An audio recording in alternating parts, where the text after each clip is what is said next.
بسم اللہ الرحمن الرحیم۔ السلام علیکم ورحمۃ اللہ وبرکاتہ۔ قلب مومنہ چینل پر خوش آمدید۔ آج کا ہمارا تعلیم الاسلام کا سبق ہے تیمم کا بیان۔ چلتے ہیں سوالوں کی طرف۔ پہلا سوال ہے جی، تیمم کسے کہتے ہیں؟ تو اس کا جواب ہے پاک مٹی یا کسی ایسی چیز سے جو مٹی کے حکم میں ہو، بدن کو نجاست حکمیہ سے پاک کرنے کو تیمم کہتے ہیں۔ اگلا سوال ہے جی، تیمم کب جائز ہوتا ہے؟ تو اس کا جواب ہے جب پانی نہ ملے یا پانی کے استعمال کرنے سے بیمار ہو جانے یا مرض بڑھ جانے کا اندیشہ ہو تو تیمم کرنا جائز ہوتا ہے۔ اگلا سوال ہے جی، پانی نہ ملنے کی کیا صورتیں ہیں؟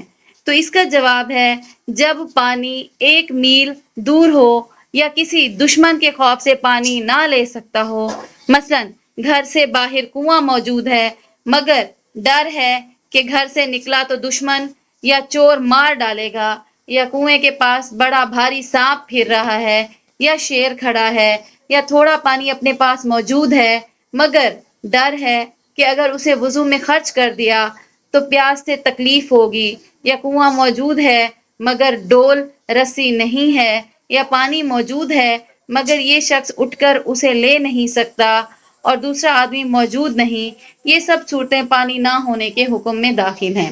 اگلا سوال ہے جی، بیمار ہو جانے کا خوف کب معتبر ہے؟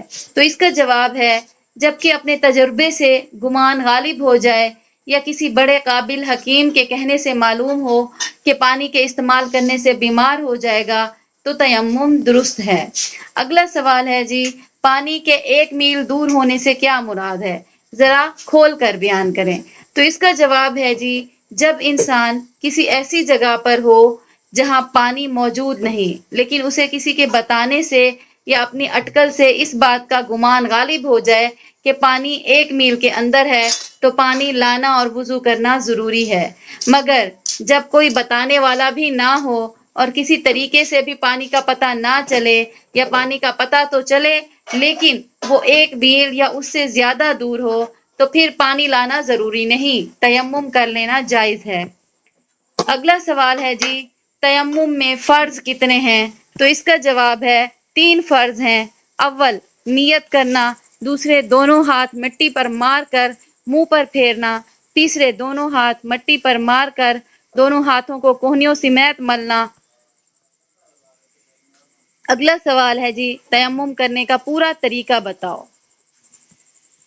تو اس کا جواب ہے جی، اول نیت کرو کہ میں ناپاکی دور کرنے اور نماز پڑھنے کے لیے تیمم کرتا ہوں، پھر دونوں ہاتھ مٹی کے بڑے ڈھیلے پر مار کر انہیں جھاڑ دو، زیادہ مٹی لگ جائے تو منہ سے پھونک دو اور دونوں ہاتھوں کو منہ پر اس طرح پھیرو کہ کوئی جگہ باقی نہ رہ جائے۔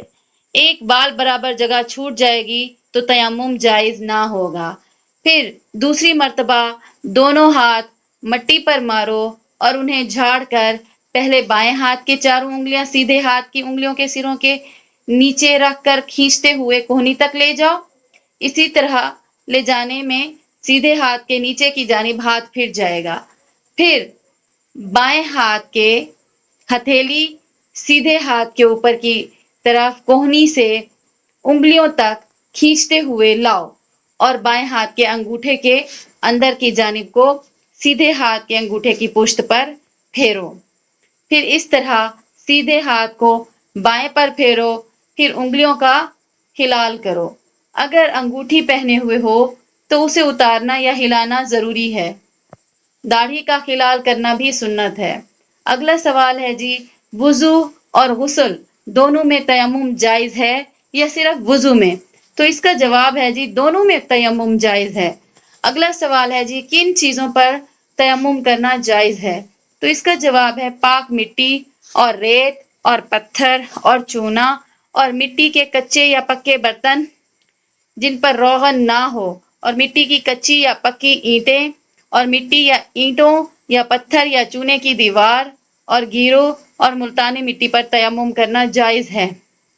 اسی طرح پاک غبار سے بھی تیمم کرنا جائز ہے۔ اگلا سوال ہے جی، کن چیزوں پر تیمم ناجائز ہے؟ تو اس کا جواب ہے لکڑی،